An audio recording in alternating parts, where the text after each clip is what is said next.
Anda pernah dengar soal superkomputer Deep Thought dari The Hitchhiker's Guide to the Galaxy? Oh, yang jawabannya 42 itu ya? Iya, betul. Setelah 7,5 juta tahun ngitung buat cari jawaban atas pertanyaan pamungkas tentang kehidupan, alam semesta, dan segalanya, jawabannya cuma 42. Kan bikin bingung ya? Iya banget, absurd gitu. Nah, rasanya tuh mirip-mirip gitu kalau kita coba pahami motivasi manusia. Kita pengennya satu jawaban simple, elegan gitu kan? Padahal aslinya, Rumit banget. iya, rumit banget. Kayak teka-teki kosmik tadi itu. Analogi 42 itu pas banget sih. Jawaban tanpa pertanyaan yang pas ya jadi nggak ada artinya. Bener. Dan kalau ngomongin motivasi manusia, wah itu pertanyaannya gede banget. Nah, sumber kita kali ini, terutama di bagian epilognya, di ringkasan akhirnya gitu, itu kayak coba ngasih semacam jawaban 42 buat motivasi. Semacam rangkuman lah dari temuan-temuan penting soal apa sih yang sebenarnya bikin kita gerak. Oke. Jadi tujuan kita hari ini kita mau coba bedah inti dari rangkuman akhir ini ya. Kita gali bareng-bareng apa sih yang sebetulnya bikin kita termotivasi, yang seringnya jauh dari yang kita kira. Betul, kita coba suling intisarinya dari epilog ini. Sip. Tapi penting nih buat diingat dari awal, sumber ini juga nekenin banget, motivasi itu bukan rumus matematika sederhana. Bukan A tambah B sama dengan C gitu ya. Persis. Kalau di bagian awal sumber ini kan digambarin kayak hutan belantara yang rumit tuh.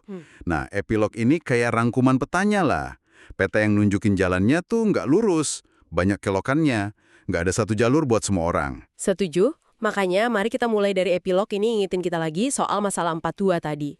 Sama kayak jawaban si Deep Thought itu, konsep motivasi aja udah terlalu luas buat dijawab tunggal. Nggak bisa disimplifikasi gitu aja ya. Nggak bisa. Kayak, oh motivasi itu cuma soal X atau Y. Nggak gitu. Epilog ini justru mulai rangkumannya dengan ngebongkar beberapa asumsi yang salah kaprah, tapi umum banget. Oke, yang pertama apa nih? Yang pertama, ini dia. Langsung kena. Duit. Uang. Klasik. Klasik banget. Kita kan hidup di dunia yang kayaknya muter karena uang ya. Tapi epilog ini ngerangkum temuan kalau uang itu ternyata, nggak sehebat itu sebagai motivator. Oh iya, padahal kan sering banget jadi iming-iming utama. Iya kan? Malah kesimpulan ringkasnya itu cukup bikin kaget. Uang kadang-kadang malah bisa jadi disinsentif. Wow, tunggu. Disinsentif. Maksudnya malah bikin nggak semangat gitu. Betul, sesuatu yang malah ngurangin dorongan buat ngelakuin sesuatu. Ini salah satu temuan kunci yang negatif ya, yang dirangkum di epilog. Kenapa bisa gitu ya? Kok bisa uang malah bikin males? Nah, rangkuman ini nggak detail banget sih soal mekanisme psikologisnya, tapi kayaknya ngasih sinyal kalau fokus ke imbalan luar kayak uang, itu bisa ngalihin perhatian kita. Dari apa? Dari kepuasan dalamnya, dari senengnya ngerjain itu sendiri, rasa bangga, atau mungkin tujuan yang lebih gede. Jadi kalau semuanya diukur pakai uang, semangat aslinya malah hilang gitu ya? Bisa jadi gitu. Kayak percikan semangatnya padam kalau udah jadi transaksi doang. Masuk akal. Jadi insentif uang itu kayak bumbu masakan ya, kalau kebanyakan malah ngerusak rasa aslinya. Nah, bisa dibilang gitu. Menarik banget. Terus ada lagi nggak pelajaran negatif lain yang dirangkum epilog ini? Yang penting juga. Ada.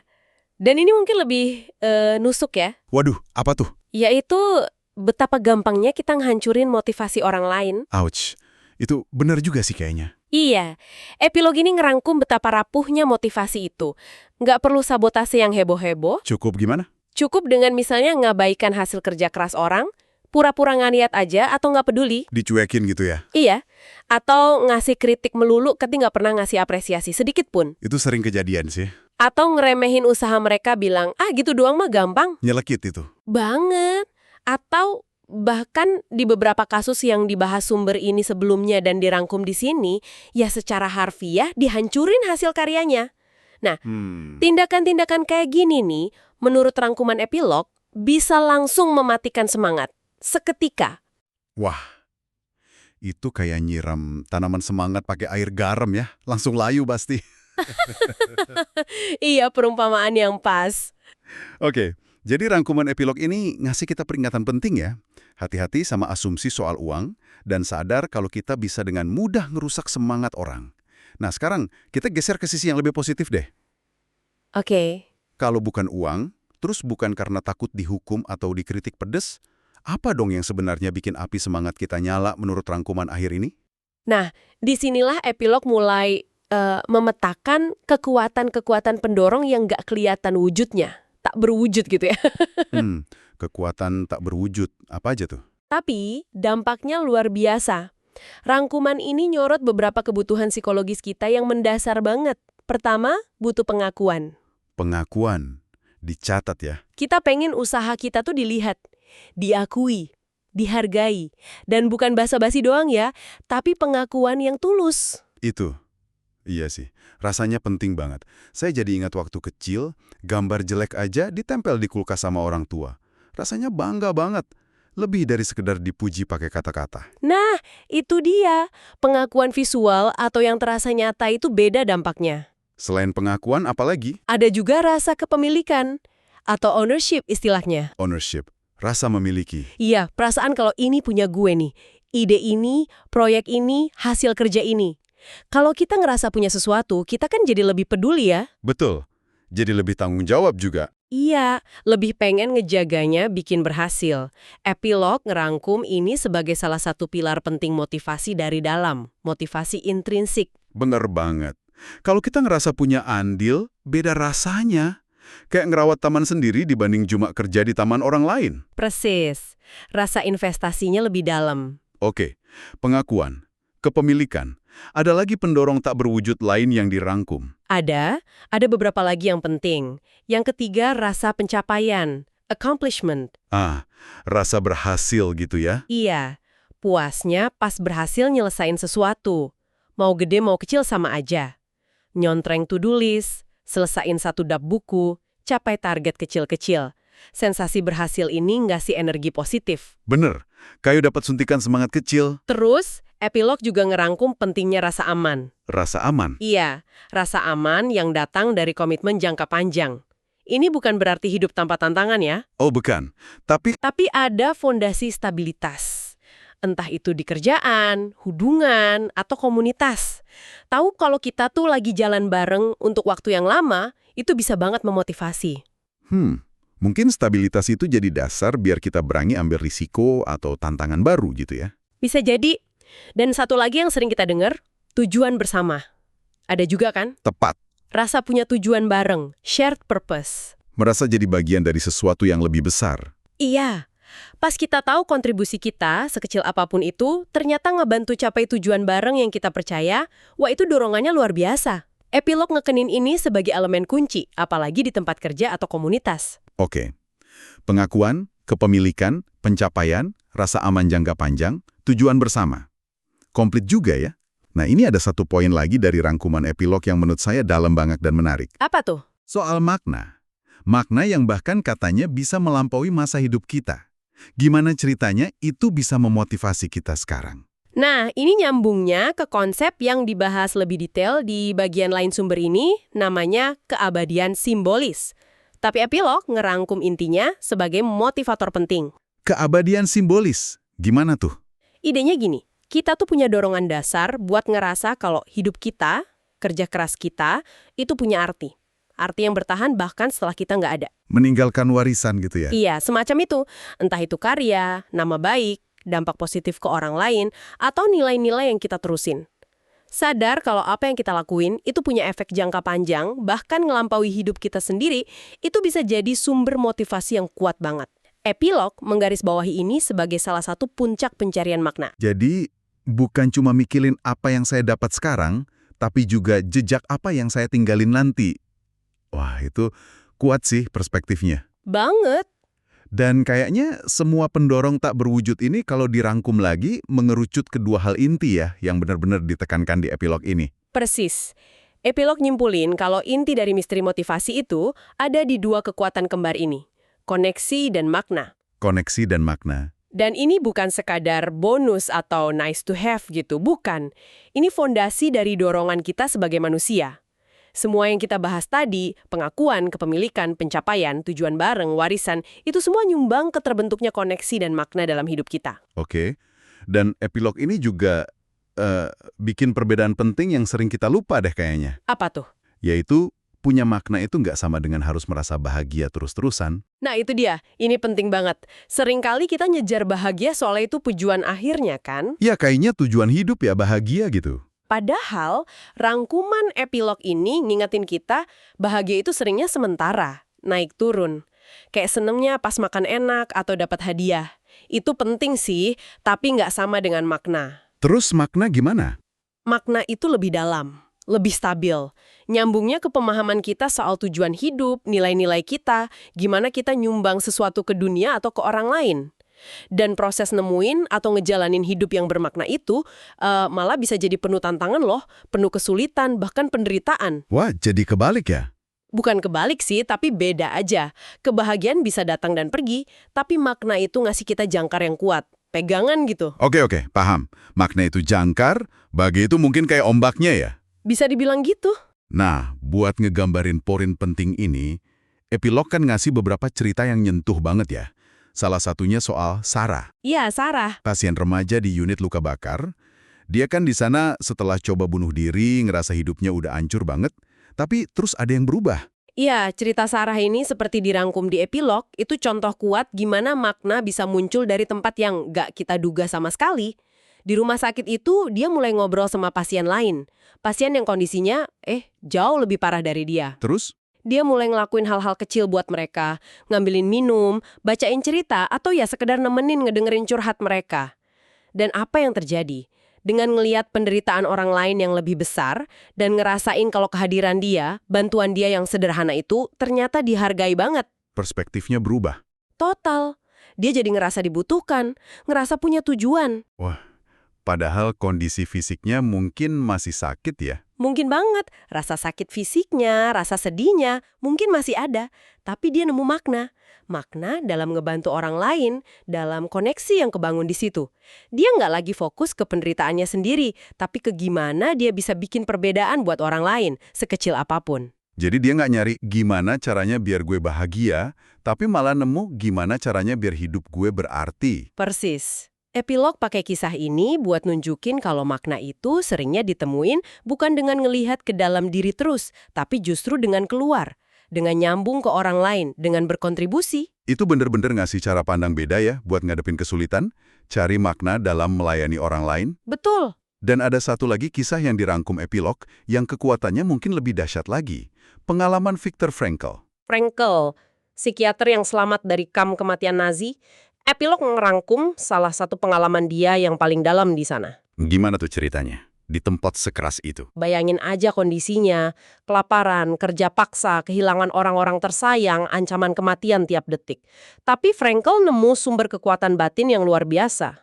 Dan salah satu kuncinya, Apa? koneksi batin yang kuat banget sama istrinya. Padahal mereka kepisah, dan dia nggak tahu istrinya masih hidup atau nggak. Cuma modal mikirin istrinya, bayangin ngobrol sama dia, ngerasain kehadirannya gitu. Iya, koneksi cinta itu jadi jangkar jiwanya dia.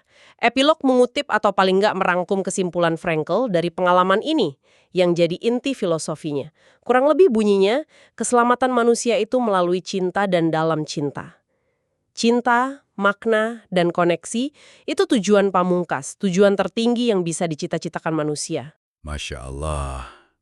Dalam banget. Iya, rangkuman epilog pakai kesaksian Frankl ini sebagai penegas terakhir. Penegas betapa kuatnya hubungan antar manusia dan pencarian makna itu. Sebagai sumber motivasi dan ketahanan kita yang paling dalam, bahkan di tengah gelapnya situasi sekalipun. Cinta, makna, koneksi. 3 kata kunci ini lagi ya, yang terus muncul di rangkuman epilog ini. Benar. Jauh banget ya, dari hitung-hitungan bonus akhir tahun, atau takut dimarahi atasan. Ini nyentuh inti kemanusiaan kita banget. Banget. Dan ini ngebawa kita ke analogi penutup yang cukup provokatif di epilog. Analogi apa lagi nih? Analogi mesin gerak ababi. Perpetual motion machine. Oh, yang di fisika katanya nggak mungkin itu kan? Karena melanggar hukum termodinamika. Nggak bisa nyiptain energi dari nol. Betul. Energi cuma bisa berubah bentuk, nggak bisa diciptain atau dimusnahin. Itu kata fisika. Tapi Epilog bilang beda. bisa dapat energi motivasi, semangat, dedikasi dari sesuatu yang kelihatannya kayak nol. Yaitu dari hal-hal tak berwujud yang tadi kita bahas panjang lebar. Jadi dari koneksi, makna, kepemilikan itu. Iya. Caranya gimana? Menurut rangkuman epilog, caranya adalah dengan secara sadar berinvestasi di elemen-elemen tak berwujud itu. Berinvestasi maksudnya? Iya. Ya, invest waktu, tenaga, perhatian, buat bangun koneksi yang tulus antar orang, buat cari dan ciptain makna di kerjaan dan hidup, buat numbuhin rasa kepemilikan atau ownership di diri sendiri dan orang lain, dan juga buat mikir jangka panjang, bangun hubungan dan proyek yang awet. Jadi ini bukan sulap ya, tapi investasi yang strategis di hal-hal yang emang penting buat jiwa manusia. Tepat. Bukan sihir. Dan kalau kita ngelakuin investasi ini, hasilnya apa? Kita dapat balikannya. Balikannya berupa energi motivasi yang terus-menerus ada, bahkan bisa nambah gede. ROI-nya, return on investment-nya, kata kesimpulan epilog, bisa luar biasa, gede banget. Kayak nemu sumber energi terbarukan buat semangat kita gitu dong. Persis, analogi yang bagus. Daripada kita capek-capek terus nyari bahan bakar dari luar kayak uang atau pujian sesaat, mending kita bangun mesin di dalam diri kita. Mesin yang bisa ngasilin energi sendiri dari koneksi, makna, dan kepemilikan itu. Wow, itu benar-benar ngubah cara pandang soal ngelola motivasi ya, buat diri sendiri atau buat orang lain. Iya kan? Fokusnya jadi geser. Dari sekedar ngasih insentif luar, jadi ke arah menumbuhkan kondisi di dalam diri. Oke. Jadi kalau kita mau rangkum lagi nih, pesan utama dari ringkasan epilog ini apa ya? Intinya gini, motivasi manusia itu kompleks, penuh nuansa, sangat personal, nggak jalan ngikutin logika untung rugi yang dingin aja. Tapi lebih didorong sama kebutuhan kita yang dalam banget, akan makna, akan koneksi. Juga pengakuan, pencapaian, kepemilikan. Betul. Dan perasaan kalau hidup kita ini ada artinya. Bahkan mungkin bisa ninggalin jejak. Oke, jadi ini pesan penting buat Anda yang lagi dengerin nih. Siapapun Anda, mungkin pemimpin tim, orang tua, guru, mahasiswa, atau ya individu aja yang pengen lebih paham diri sendiri dan orang sekitar, rangkuman epilog ini kayak ngasih kita kompas yang berharga banget. Iya, pertanyaannya jadi bukan lagi sekedar gimana ya cara memotivasi si A atau si B. Tapi lebih ke, Gimana caranya saya bisa nyiptain lingkungan, nyiptain kondisi di mana pendorong-pendorong dari dalam diri ini bisa tumbuh subur. gimana caranya kita bisa bikin koneksi, makna, kepemilikan, itu tumbuh. Iya, coba deh pikirin langkah-langkah nyata. Mungkin kecil-kecil aja, tapi konsisten. Gimana Anda bisa ngasih pengakuan yang lebih tulus, lebih spesifik, gimana numbuhin rasa kepemilikan orang atas tugas atau proyeknya? Atau gimana bantu orang lihat hubungan antara kerjaan dia sehari-hari sama gambaran besarnya, sama tujuannya gitu ya. Betul, atau gimana bangun hubungan yang dasarnya kepercayaan, komitmen jangka panjang. Investasi di area-area ini, seperti kata epilog, itu bakal ngasilin energi motivasi yang jauh lebih awet, lebih berkelanjutan. Dibanding cuma iming-iming bonus atau ancaman hukuman ya. Jauh. Ini jadi kayak berkebun ya. Kita nggak bisa maksa tanaman tumbuh cepat. Nggak bisa. Tapi kita bisa nyiapin kondisi tanahnya, airnya, mataharinya, biar optimal. Biar tanamannya tumbuh subur dengan sendirinya. Nah, analogi yang bagus banget itu. Imbalan terbaiknya bukan panen instan, tapi kebun yang subur dan terus-menerus ngasih hasil. Mantap! Dan pemahaman dari rangkuman epilog ini, jadi mancing pertanyaan lanjutan yang menarik ya, buat kita pikirin bareng-bareng. Oke sip, saatnya buat pemikiran penutup nih. Sesuatu yang mungkin bisa Anda bawa pulang, Anda renungkan. Kalau kita ingat lagi betapa pentingnya peran koneksi dan makna yang ditekankan banget di rangkuman epilog ini, mungkin pertanyaan pamungkas yang sebenarnya kita cari itu bukan cuma, apa sih yang memotivasi kita? Tapi mungkin lebih ke gimana caranya kita bisa secara sengaja, secara sistematis menenun lebih banyak koneksi yang bermakna. Menenun koneksi ya? Ya, dan juga kesempatan buat nemuin makna. Ditenun kemana? Ya, ke dalam struktur kerjaan kita, pendidikan kita, keluarga kita, komunitas kita. Fokusnya geser. Dari sekedar gimana dapetin motivasi, jadi gimana nyiptain kondisi buat motivasi itu muncul dan tumbuh. Wah, itu pergeseran paradigma yang lumayan besar ya? Lumayan. Atau kalau kita mau main lagi sama analogi awal tadi. Analogi 42. Oke, gimana tuh? Kalau 42 itu adalah jawaban ringkasan buat rumitnya motivasi, mungkin pertanyaan yang perlu kita ajuin sekarang adalah ini. Gimana caranya kita bisa secara aktif nyari dan bangun makna di dalam berbagai aspek hidup dan kerja kita. Termasuk aspek-aspek yang kadang rasanya acak, bikin bingung, atau bahkan ya cuma kayak angka-angka aja di laporan.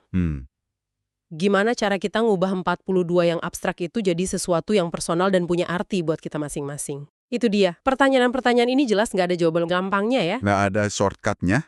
Nggak ada.